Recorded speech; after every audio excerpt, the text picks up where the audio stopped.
Guys, this is Novalace, and this is part 2 of reacting to medieval history videos to get a sense of the sort of time period that Kingdom Come Deliverance is based on, since I am going to be playing that game and I want to be more knowledgeable about the time period to really be able to appreciate and immerse myself into the game that people made.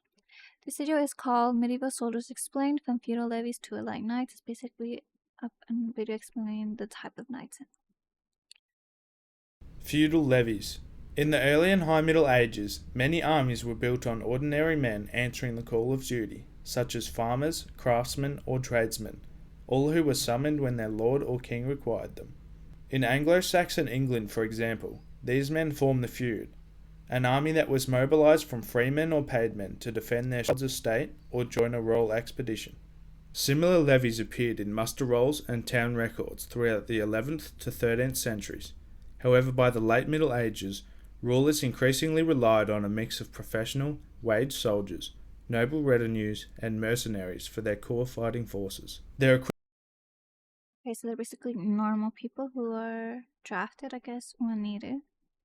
Equipment varied widely. Some turned up with a spear and small shield. Others came with nothing more than a wood-cutting axe and thick clothing. A few wealthier villagers might own a helmet or mail shirt, but most fought lightly. It sucks that since they didn't have enough money to buy the proper armor, that they were probably the first people to die in war or battle. Despite that, levies often made up the bulk of an army. At the Battle of Hastings, the English shield wall was overwhelmingly foot infantry.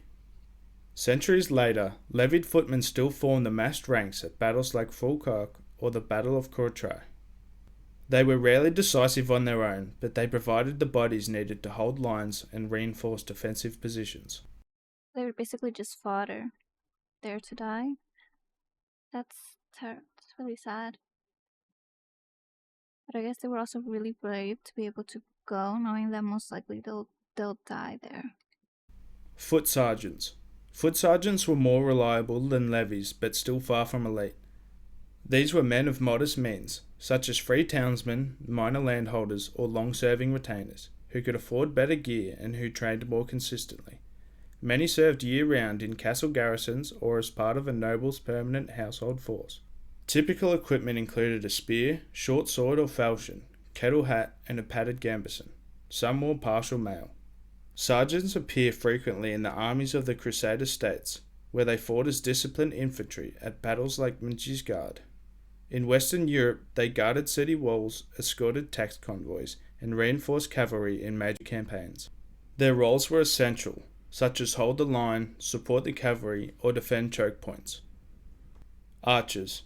Archers were among the most important soldier types in late medieval warfare, but their availability varied heavily by region.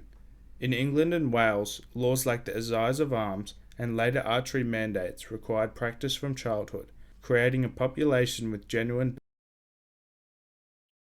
Yeah, because archery really depends on practice, and if people didn't practice, and I guess if some people practice and the other group practice, then of course there'd be various different levels of perfection. I would say, I'm not sure what the word would be. Battlefield skill. Trained archers could release 10 to 12 arrows per minute. At Creasy, 10 to 12 hours is actually really impressive. 10 to 12, that would be like 6 seconds between each, if it's per minute. and Agincourt, English bowmen devastated advancing French troops, showing how the sheer volume of missile fire created chaos, killed horses, and found weaknesses in armour. Elsewhere in Europe, archers existed but weren't as dominant. Italian city-states relied more on crossbows. Scandinavia used a mix of spear fighters and bowmen. Eastern Europe preferred mounted archery. Archers usually fought with minimal armour, gambeson, cap, maybe a helmet, and relied on stakes or rough fieldworks for protection. They were technically commoners, but their skill took years to build, making them closer to specialists than levies. Crossbowmen. Crossbowmen were common in towns and cities, especially Crossbowmen, so these were more advanced pieces of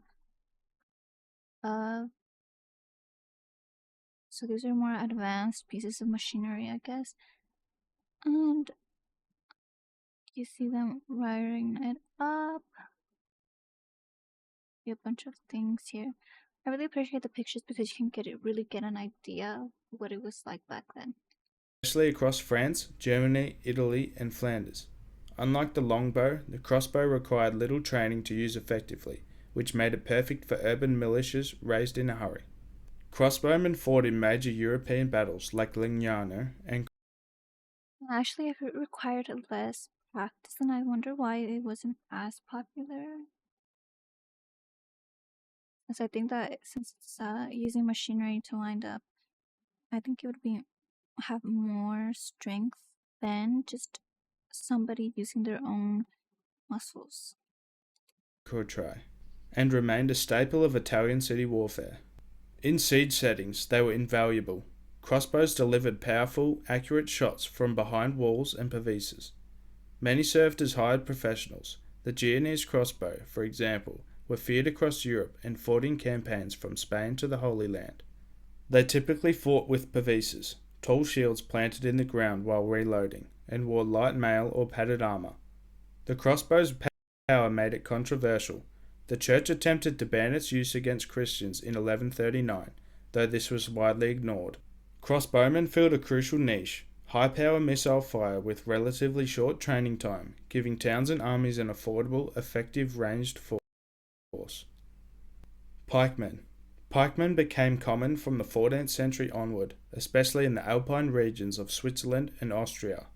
Unlike earlier spear levies, pike formations demanded discipline and drilled coordination. Swiss pikemen gained fame from their rigid, Are really long, super tall. No wonder I needed so much discipline. fast-moving blocks that shattered cavalry at Morgarten and Lurpen. Their success reshaped European warfare, so much so that France, It definitely looks. It's a huge stick, and I don't think people would die on impact from this. Burgundy, and the Holy Roman Empire all adopted similar units. Pike could reach length of 12 to 18 feet, allowing 12 to 18 feet. That's huge. rows of men to project a mass of spear points forward. Armour varied, but many wore simple helmets and gambesons. Elites within the formation carried halberds and heavy armour. They were decisive in both offensive charges and defensive stands. By the 15th century, pike formations had become a dominant infantry style on the continent, paving the way for the famous Swiss and Landsknecht armies of the early resistance. Men-at-arms. Men-at-arms formed the professional corps of many European armies. Unlike levies or sergeants, they served year-round and trained continuously. Some fought These people were more experienced then. on horseback, others on foot, depending on the campaign. These soldiers typically wore high-quality armour, mail, transitioning later to full plate. Their weapons included swords, axes, lances, maces, and poleaxes. They fought in tight, disciplined formations. Men-at-arms are heavily documented in the Hundred Years' War, appearing at Crécy, Poitiers, and Agincourt. In many cases, they fought dismounted, a tactic that improved cohesion against cavalry charges. Knights. Knights were the medieval elite, but they were never numerous. A typical army might field a few dozen to a few hundred knights compared to thousands of foot soldiers. There are Like another video said, people were trained from birth. And I guess that's what made them so rare and so elite, since they really were really good at what they did. equipment was the best available. War horses, lances, swords, Another thing. So here's a real historical artifacts from MIT Museum. This is usually what we see what we think of when we picture knights. The sharp. This one has pointy shoes. These are all covered in metal. And I did hear that it was really hard to move since there wasn't like a lot of flexibility in the armor. And since I think these were made out of silver, they were much heavier. mail, and later plate armour and ornate shields. Training began in childhood, first as pages, then squires, learning horsemanship, weapons, and noble etiquette. Knights formed the shock element of medieval armies, aiming to break enemy lines through concentrated charges. Knights appear in nearly every major battle of the Middle Ages, from Hastings to Bovines and Falkirk. But despite their fame, they relied heavily on the infantry beneath them. Without foot soldiers holding the line, a nightly charge meant little. Socially, their role extended beyond the battlefield. They governed estates, dispensed justice, and acted as local power brokers. They were usually the smallest group on the field, but the most well known, their image defining how the medieval world. Well, of course, if they were special and they practiced a lot, then they would be the most at the top, I think. Remembered war. Thanks for listening to this video. If you enjoyed it, feel free. Anyway, so that was that. We learned about the different tiers of and like different tiers of the medieval soldiers, the knights at the top, the feudal levies at the bottom, stuff like that. And it's really interesting. I don't know if the main character that we're going to be playing in Kingdom Come Deliverance is a knight or one of the lower ones. It was really nice to get a little bit more background information about them.